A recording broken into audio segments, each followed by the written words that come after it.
Ladies and gentlemen, please take your seats.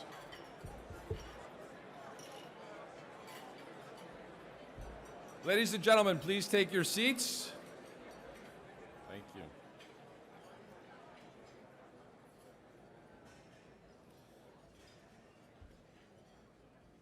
Good morning, ladies and gentlemen, from the Hilton Hotel in downtown Toronto. Welcome to today's event. For those of you just joining us through either our webcast, our podcast, welcome to the meeting. A quick program note, for questions today, we'll be circulating question cards from the audience. You will find a few question cards on each table.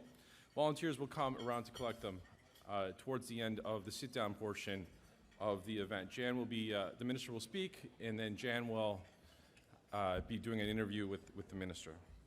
Today we present the Honourable Bill Morneau, Canada's Minister of Finance, on the day of the federal budget, day after the federal budget. It isn't often that we have a joint meeting of the Empire Club of Canada, the Canadian Club, and the Toronto Board of Trade. But it's not the first time we've done this. It's only reserved for the most important events that have happened throughout history. The first event I could find where this had happened is Wilfrid Laurier in 1930, and Diefenbaker in 1956. Clearly, Minister Morneau, you're amongst good company. And this event today marks the fourth budget delivered in the House of Commons yesterday. It's not lost on anyone that there is a budget, of how extremely important this budget is, because it's the budget before the upcoming election. As we know from yesterday's budget, Minister Morneau is focused on many important themes such as women's entrepreneurship and workplace equity, future skills development, housing affordability, and the role of science in the economy. And when you think of Minister Morneau's work prior to becoming a minister, whether at Morneau Chappelle, a firm that he grew from 200 employees to 4,000, the largest firm of any kind in Canada, or his volunteer and charity work prior at Covenant House, at St. Mike's Hospital, the budget seems like a continuation of the path he embarked on many years ago, a journey to improve the lives of everyday Canadians. He is the Member of Parliament for Toronto Centre, an accomplished business leader. As Minister, he has played a key role in shaping government policy and initiatives, including the introduction of the Canada Child Benefit, tax cuts for the middle class and small businesses, and the negotiation of an enhanced Canada pension plan. As I mentioned, between 1990 and 2015, he ran a human resources firm, Morneau Chappelle, through a period of transformational growth. As a community leader, he has worked to support the arts, help at-risk youth, and improve access to healthcare and education. Over a period of 20 years, he has sat on many boards. Internationally, he founded a school for Somali and Sudanese girls in Kakuma refugee camp, a UN camp in northern Kenya. He has co-authored a book, The Real Retirement, and previously served as pension investment advisor to the Ontario government. He holds a BA from Western University. Western University, we should give a round of applause for Western University. And an MSc from the London School of Economics. Any London School of Economics people here? There we go, down here. Minister Morneau will be interviewed today by Janda Silva. Jan is an experienced international business executive with a track record for excelling in on-the-ground leadership roles. As President and CEO of the Toronto Region Board of Trade, she is spearheading efforts to make Toronto one of the most competitive and sought-after business regions in the world. Prior to joining the board, Jan spent 14 years in leadership roles in Asia. She served as CEO of Sunlight Financial Hong Kong subsidiary and mainland China's joint venture. She co-founded and was CEO of Retail China Limited, which was acquired in 2010. She later served as the Dean of Ivy Asia, leading the Hong Kong campus and Asia operations of Ivy Business School of Western University. She's been named Canada's top 100 most powerful women, a Women of Our Time by Hong Kong South China Morning Post, and made the Canadian Board of Diversity Council's inaugural Diversity 50 list.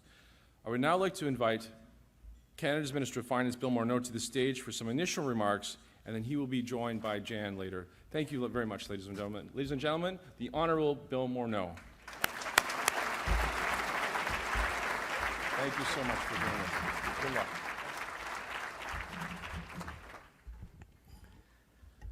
Well, good morning. I'd like to start by thanking you, Kent, for that voluminous introduction and for the shout out from whoever went to Western. Yeah, there you go.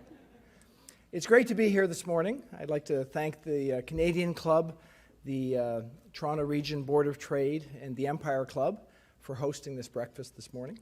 It's great to see so many people coming out to hear about what the federal government is trying to do on behalf of all Canadians. And I'm looking forward to having a question and answer period after. So to the extent you have burning questions that you think will be able to be answered this morning and done in a way that has a little less noise than the House of Commons, I'm delighted to answer those questions. It's my fourth budget as the Minister of Finance for Canada. And what I can tell you is that if any of you were surprised by anything that we announced yesterday, I think you probably haven't been watching us for the last 4 years. We took a look at what was going on in Canada in 2015, and we came out to Canadians and said that what we believed we needed to do in order to deal with stubbornly high unemployment, in order to deal with lower rates of growth than we should expect in a country as great as Canada, we said that we needed to make investments in middle-class Canadians. We needed to make investments to deal with people's worries about the future and ensure that people are able to do better so that our economy can do better. That was the starting point 4 years ago, and I think as you'll hear me talk today, you'll see that that continues to be what animates us as we think about how this country should move forward. But to set the frame for the budget yesterday, I'd like to step back and just identify the context. All of you, I know, are watching what's going on around the world. We're seeing a raucous debate in the United Kingdom, people questioning the benefits of immigration and the benefits of trade and tearing their country apart. We're seeing enormous challenges in France, where the Gilets jaunes are questioning the nature of their economic success and how that success goes to the broader population in that country. We're seeing a brand of divisive politics in the United States, where people are increasingly finding it difficult to find common ground and talk to each other about what they think is the important things that the United States should be doing for the future. This is the backdrop that we find ourselves in. And unfortunately, this discussion is not getting at the root issues, the root challenges that we're seeing in our economy. I'll tell you what I worry about. I worry about that brand of populism and anxiety, but I really worry about issues that are facing everyday Canadians. High household debt, people's concerns that the next generation won't be able to do as well as the generation that's doing well today. Worries that people won't be able to get into the house. They won't be able to have the same sort of success that their parents or their grandparents might have had as this country grew. That's the context for our budget. And it's not really that much of a different context from what we saw in 2015, except for one important point. We are doing much better as a country today than we were just 3.5 years ago. If we think about the measures that we put in place,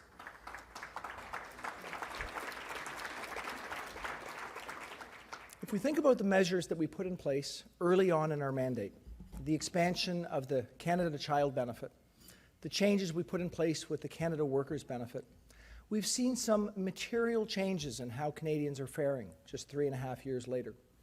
We've created together 900,000 new jobs in this country. We have, just to put it in context, literally the lowest unemployment rates we've seen in my lifetime. It's really a strong starting point for the next things that we want to do for our country. Now, we've also taken real efforts to make sure that those people in our country that haven't been doing well have the possibility of doing better.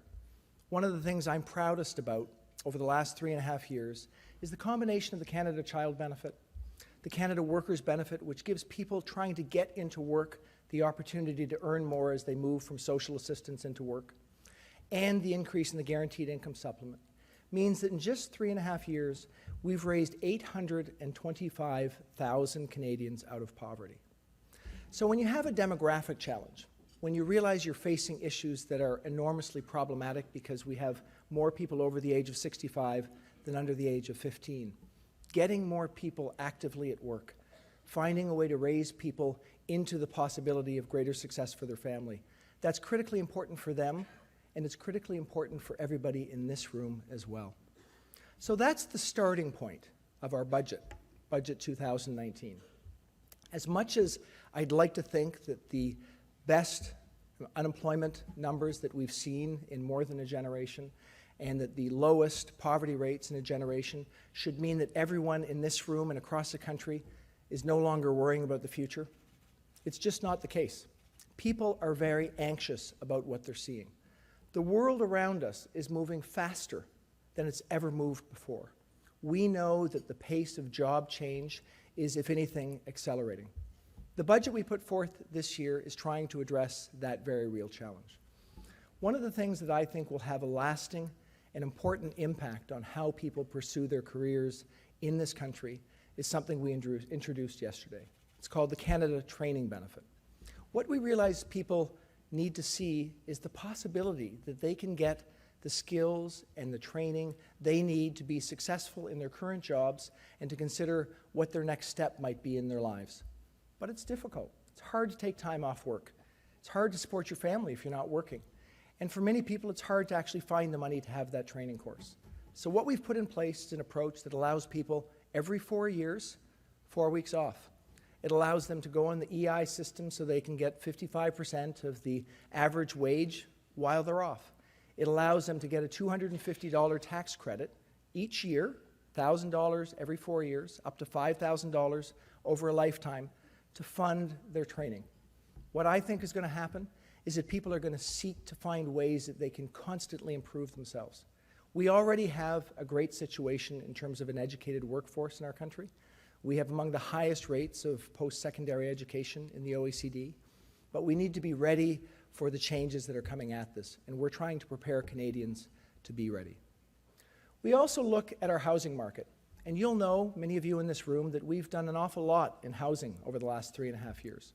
One of the first things I did as your finance minister was put in place some rules that did make it a little bit more difficult to get mortgages because we saw that there was increasingly an increase in prices that was unsustainable. Those efforts have in fact stabilized our market, especially in places like Toronto, in Vancouver. We've also put in place approaches to ensure that we have increased housing supply, especially in affordable housing. But even with all that, we know that there is a real challenge for people, middle-class Canadians, to get into their first home. So we had to look at how we could do this in a way that didn't actually cause challenges with market stability. We've come up with a first-time home buyer incentive that means that for families that can't quite get into that first job, they're going to be able to get a shared equity mortgage with the Canada Mortgage and Housing Corporation, meaning that if they do that, and it's up to 10% of the value of the home, up to $480,000, they will be able to pass off some of those mortgage costs to the CMHC, lowering their monthly mortgage costs. What do we aspire to here? We have about 100,000 Canadians each year that are first-time home buyers. We think that this measure might increase the number of people who are able to get into a first-time home buyer by as much as 40%, taking it from 100,000 families that can get into that first home to maybe up to 140,000 families on an annual basis. A significant and important benefit for people who want to see that they actually have the possibility for that dream for them and their families. So we didn't stop there. There's other things that we've moved forward on, things that are in a continuum of what we've worked on over the last number of years. We recognize that helping students to be optimistic is critically important. Having the possibility of a home and having the training benefit down the road, those are important, but many students are burdened with high debt loads. So we took a look at the amount that we are charging as a federal government for debt for student loans, and we realized that we could lower that to the prime lending rate. And that means that for students, and there's about 1 million people in this country that have that debt, they will pay on average $2,000 less in those debt charges over the course of their life. 200,000 more people each year come out of those institutions with that debt. We're going to give them a more optimistic future that they can face up to the challenges that they will have in their working career. We've looked at seniors, and we've said we've made a lot of progress with seniors, but we want seniors, if they're going to work, to continue to be able to put more money back in their pocket. So we gave them a higher earnings exemption, so as they are on OAS and GIS, they can still actually do some work if they choose and keep more of that money for themselves. And importantly, we looked around the country and we realized that in a place like Toronto, everyone is part of the new digital economy. But that's not the case around our country. We know that in rural communities and places that are in the farthest reaches of our country, many people still don't have access to high-speed internet, yet alone actually have high-speed internet. So we put in place a plan that's working together with business to increase the amount of funding we put into high-speed internet.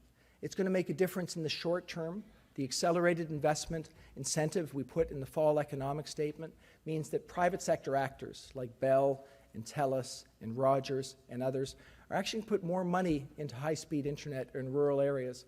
And on top of that, we're going to use the Canada Infrastructure Bank to crowd in more private sector money so that everyone across our country can have access to high-speed internet by 2030. This is an important measure that will mean that Canada will be at the forefront of the world as we face up to the reality of a digital economy. Now, I know because I'm in front of a business audience that some of you are asking, well, how are we going to pay for all of this? And I think that's an important question. We, as you know, back in 2015, said that we thought the first and most important thing was to make sure that we invested in middle-class Canadians. And that investment, those investments, have made a really big difference in terms of our economic outcomes. I mentioned the excellent job report, but we also had really significant growth in 2017. We think that we will continue to be at the forefront of G7 growth in the years to come. What we do know is that we also are blessed with a very strong balance sheet. Our debt as a function of our overall economy is the lowest among G7 countries. We've been able to reduce it each and every year we've been in office. You'll see in my fiscal track that was announced yesterday that we've committed to continuing to reduce that debt as a function of our economy over time so that we can be resilient in the face of any challenges we might face in the economy in the future. We also have a commitment to reduce the deficit as a function of our economy, as we've done each and every year. So essentially the debate is, should we have a measured and appropriate way of reducing our debt and reducing our deficit over time, or should we take an approach favored, I'll admit, by some people who sit across from me in a very loud way in the House of Commons, and do it really rapidly to get rid of the debt or the deficit in a really fast pace so that we actually cause ourselves to be in a more difficult economic position by doing that more rapidly than we should do for an economy that's performing as well as Canada. You've seen our decision. Our decision is to invest in Canadians, to invest in middle-class Canadians, to give them the skills that they need, to give them the optimism for the future. And that confidence, we know, is going to allow us to continue on the great success story that is Canada. So thank you very much for being here this morning. And if you have any really softball questions, I'm happy to answer them. Thanks very much.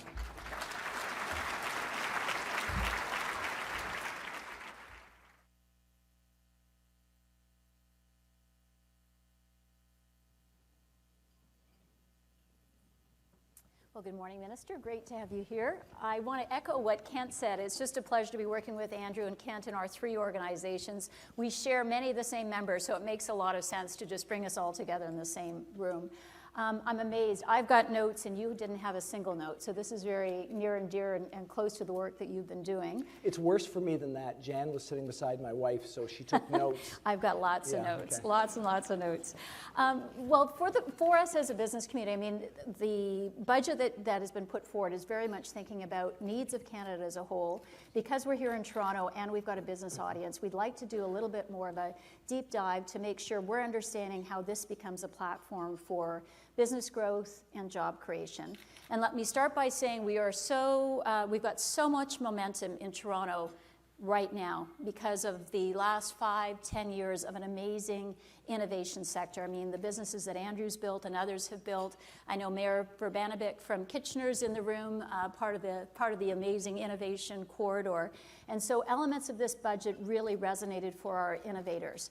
The availability of shred credits coming towards them, the treatment of some of the stock options about not hindering what's happening in that innovation space, and the global talent visa, all critical enablers, so thanks so much for that.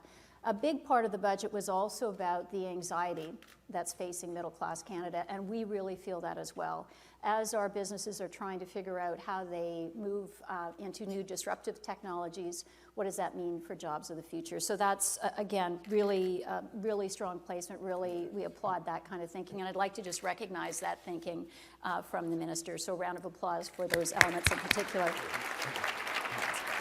Now, with that, wanted to do a little bit more deep diving to understand or double click through some of the points that you raised. As you did indicate, for businesses, professionals, students, there is concern about how do we keep our skills relevant. You outlined at a high level some of the plans that are in place, but how do you see that moving forward in terms of making sure people are getting access to the right skills at the right time? Well, this is central to what we've talked about in our budget.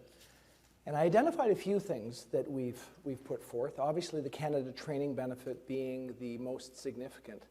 But let me step back and think about people at earlier stages of their lives. So we've said to ourselves that we need to make sure that at a young age that people have access to the kind of skills opportunities that they need. So we put funding in for things like coding as people go through elementary and secondary school. In university, I talked about the reduction in the debt charges that people have, but I didn't talk about a couple of other things that we've done. We've put in place a strategy around encouraging young people that find that this is the opportunity that they seek to consider apprenticeships. So we've put in place significant funding around encouraging people to get into apprenticeships. I know there's some people here from Leuna who came to me talking about the need for more people in the skilled trades in a place like Toronto. One of the things that we've done that many people in this room will recognize is critically important is we've said that we want to work together with the business sector to think about how every student in this country, as they're going through post-secondary education, can have the opportunity for a co-op or work-integrated learning. So the Business Higher Education Roundtable and the work that David Mackay from Royal Bank of Canada and Ann Sato from George Brown College and now Merrick Gertler from U of T have put forward is suggesting that we can actually get to a work-integrated learning opportunity for every single Canadian that wants it if we put in the right amount of funding. We put in the right amount of funding. What does that mean? With what we put in, we think that we'll get 84,000 new spots for co-ops and work-integrated learning from here to 2022, 2023. And that means that we think the demand is about 150,000 spots. We'll actually be able to entirely fill that demand.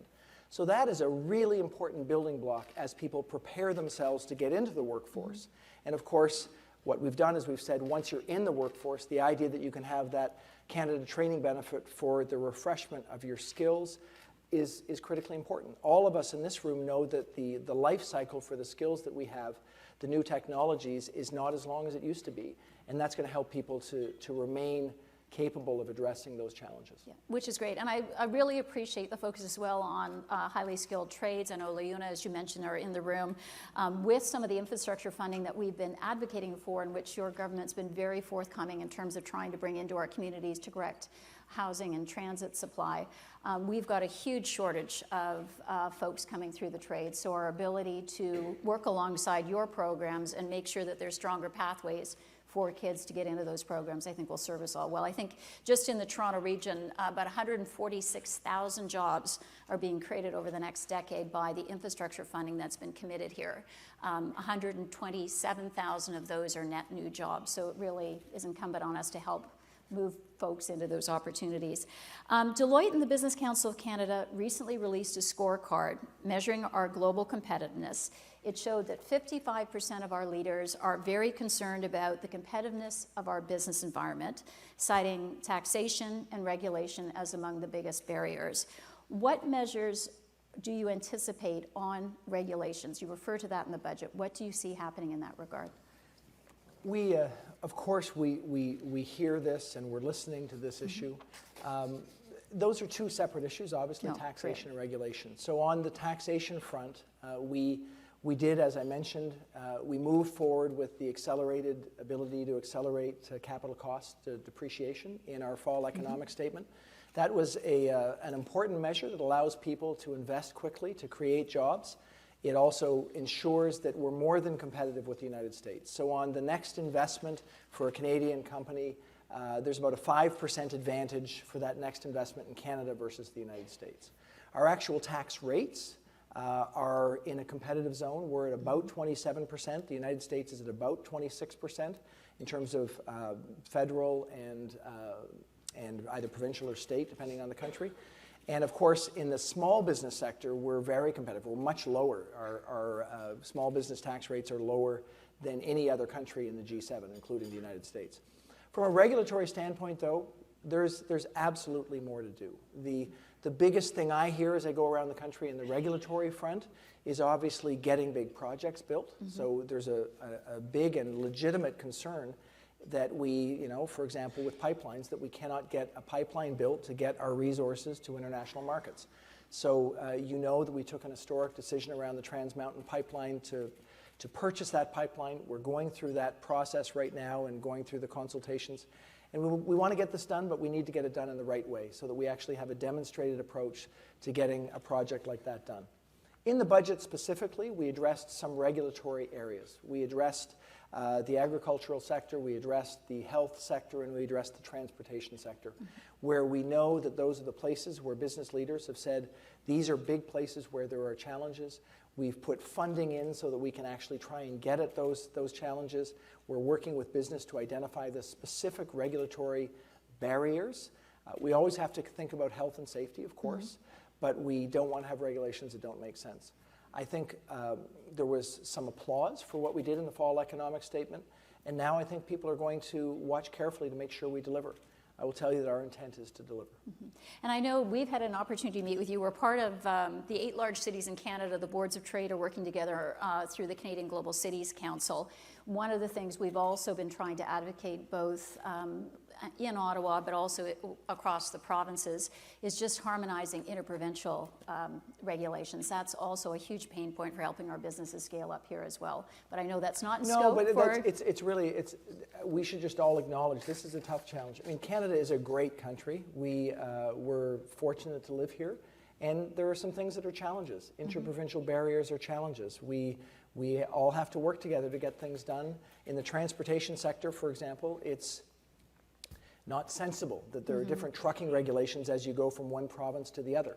But there's important things that have developed over time that we need to break down. So I'd ask everybody in this room, in your day-to-day life, in your business life, to be an advocate for breaking down barriers that don't make sense.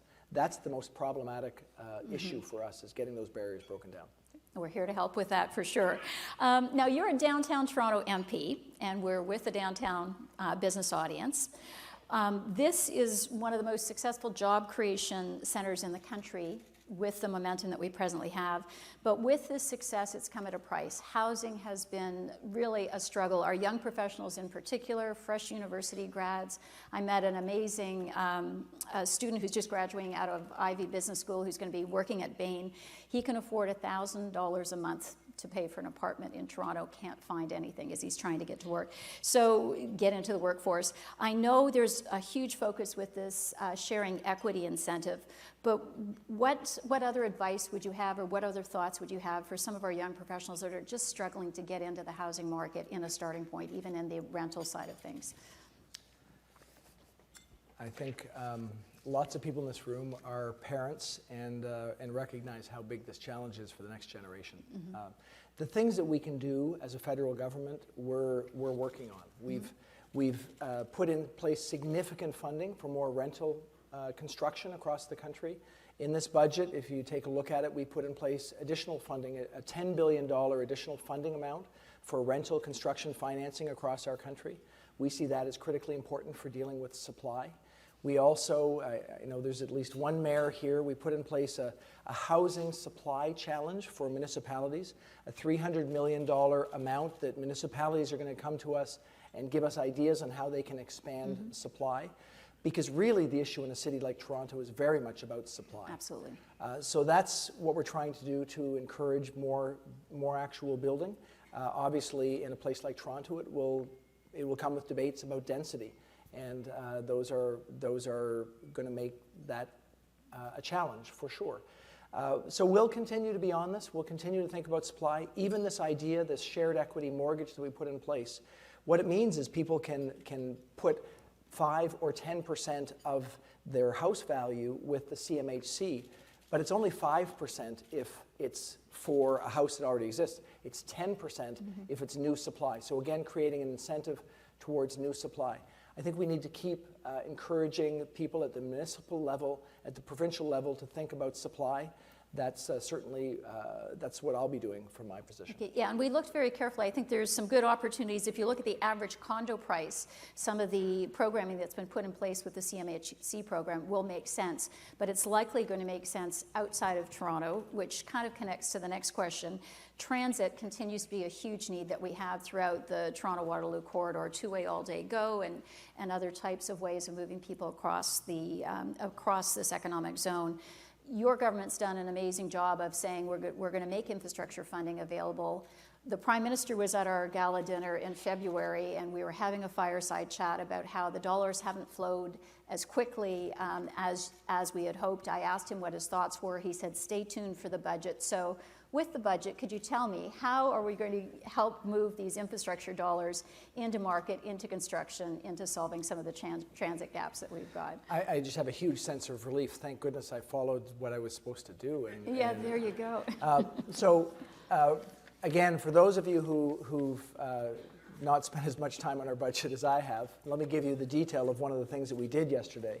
We've had some challenges in getting the commitment of infrastructure funding out in our country. We made a really significant commitment in 2015 that we would take what was then a $90 billion commitment over 10 years and make a $180 billion commitment to infrastructure over 10 years, and also try to crowd in private sector money through the Canada Infrastructure Bank.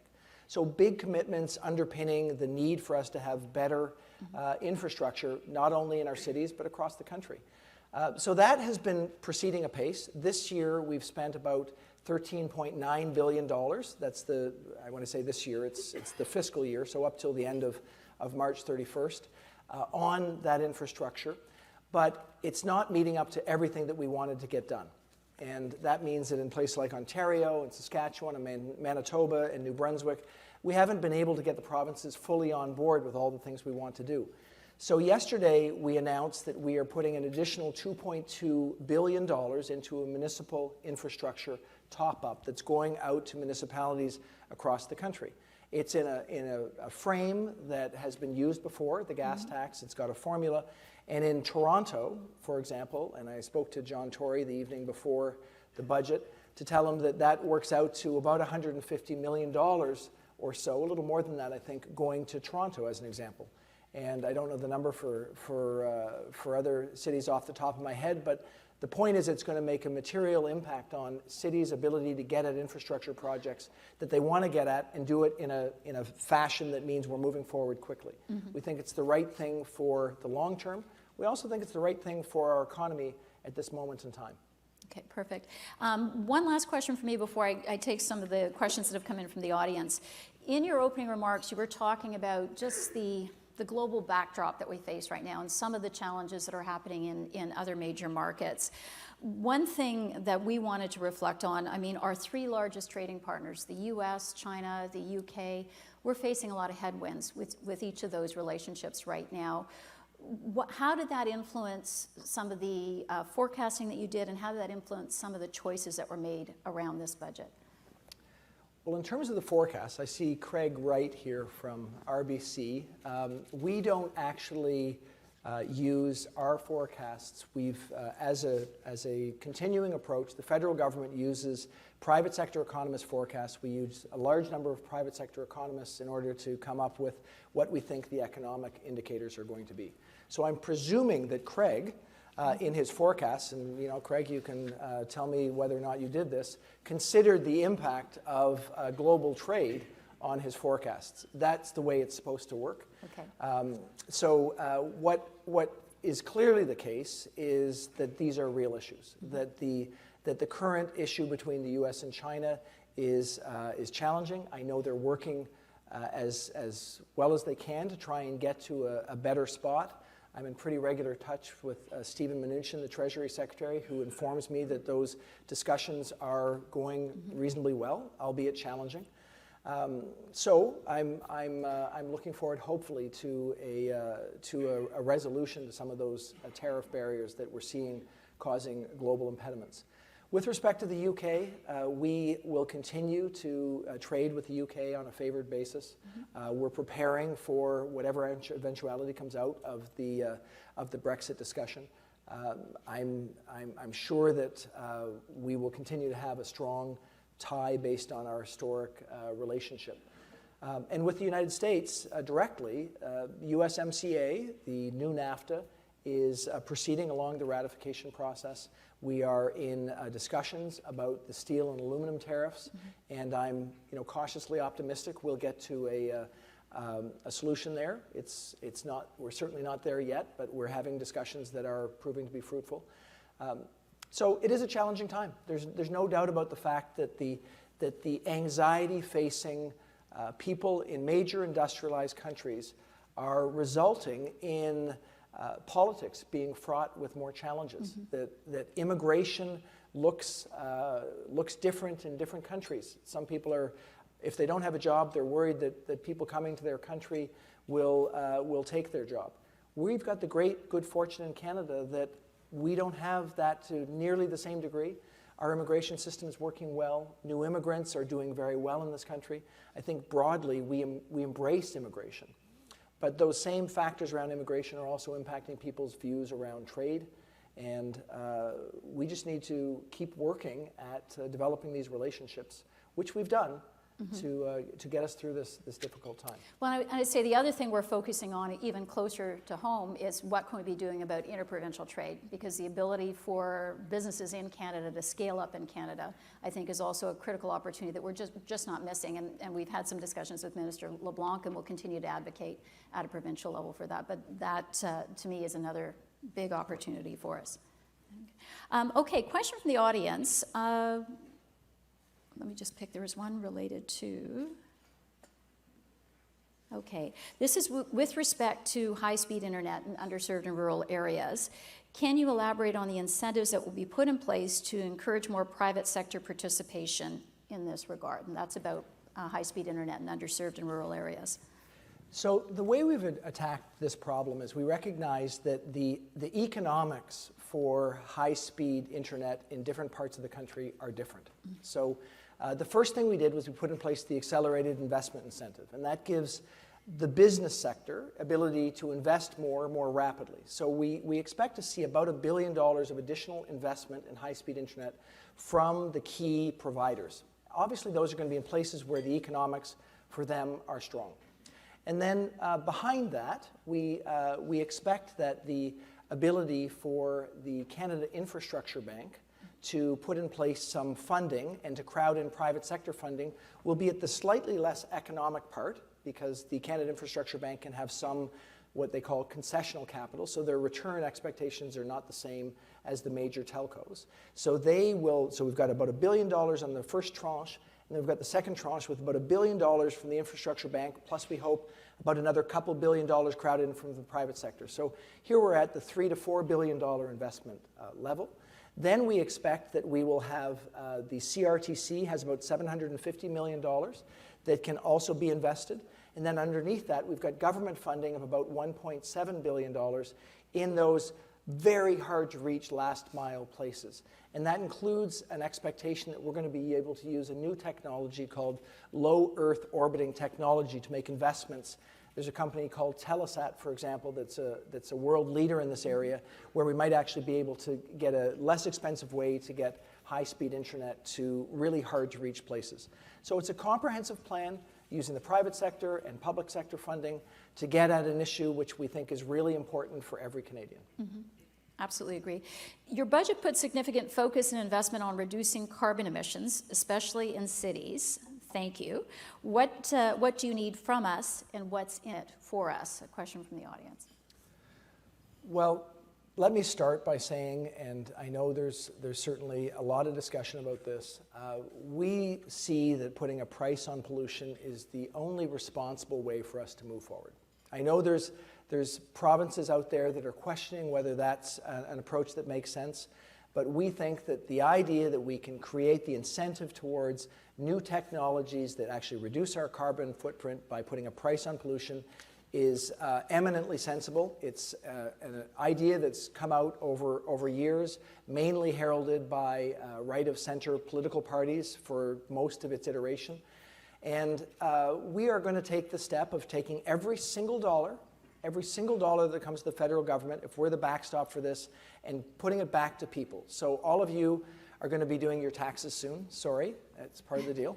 I love it when I go through Porter Airport. There's a sign there. My wife says to me, it says, "You're retiring, but the tax man hasn't." And she always says, "Oh, that's you." But the point is, in your tax return this year, what you're going to get is you're going to get that money back in advance. And you're going to get, like in Ontario, for a family, it's going to be about $307. And it's equivalent to, for at least 8 out of 10 Ontarians, what that price on pollution will actually result in. So you'll have a decision to make. You'll have a decision to make what you do with that $307. Do you keep doing what you're doing now, or do you do some sort of home retrofit so you actually spend less on home heating? You know, that'll be each and every person's decision.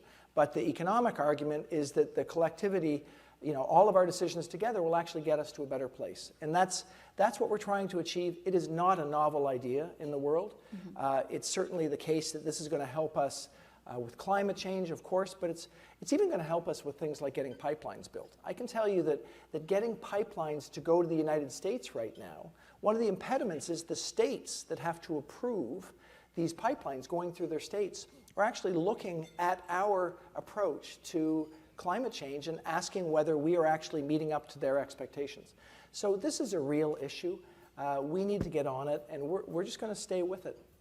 And we hope that the people in this room, people across the country, will support our efforts to be a responsible country in the face of what is really devastating climate change around the world. Yeah, and certainly you see the global movement. I think it was a 14-year-old that started it now, just trying to raise awareness on it's their future. Look, this is all the time I've got with you now, so hopefully that, Nancy, thanks for the tips. I couldn't work it into the discussion, but maybe another time. But I just, on behalf of the business community, want to thank you so much for coming, for sharing. I mean, you are clearly deeply into this, not a single note in front of you. And I just want to recall, I think it was 4 years ago in this very room, when you were newly elected, our new finance minister, you were talking about the transition into the role and the amazing bureaucrats that you're working with and all the big binders that they were pushing across the table at you. Clearly, you've got those memorized and down pat. I think there's a lot of things that are really good news for the business community, for Toronto, and for our middle class here in the region. So thank you very much for all of the time that you've put into this and all of the effort that you're putting in across the country on our behalf. A round of applause for our finance minister, please. Thank you. Okay. I was just going to say. You can stay here. This won't take too long. First of all, my name is Andrew Graham. I'm the president of the Canadian Club of Toronto, and very pleased that we were able to host you, Minister, today in an environment that was probably less noisy, at least, than what you've had in the House of Commons. On behalf of the Canadian Club, the Empire Club, and the Toronto Region Board of Trade, really pleased that you chose to come here and to our podium to share news of the budget so soon after you delivered it. I think two things struck me about your remarks. First of all, your clear passion for the issues. I think you've got a really great grasp, and you clearly care a lot about what the environment is globally and what the environment is in Canada for families and individuals here. And there's certainly lots in this budget for many different Canadians to think about and appreciate. And I think, second of all, it's been mentioned now before, just the grasp of the budget and the issues that you have with, speaking without notes, really impressive. I sometimes speak without notes. If I don't know the budget, I'm in real trouble. I was going to say there is an easy way to speak without notes. It's just to get all the numbers wrong. That's the approach that I take. But it's very impressive to see just the grasp you have. So thank you very much for that. Jan, thank you as well for leading such a thoughtful conversation with the minister. Really great to get the perspective that you brought about the region here, of course, and also issues nationally. So thank you very much to you both.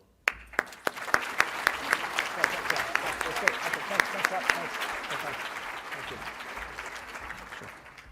Just before we close, I just want to mention that as nonprofit organizations, the Canadian Club, the Empire Club, and the Toronto Region Board of Trade, we count on our sponsors and partners to help us further our missions and each contribute to making the city and the country stronger. Thank you very much to our sponsors again, BMO, Bruce Power, EY, Freeman, Intact, and Leuna. Thank you very much.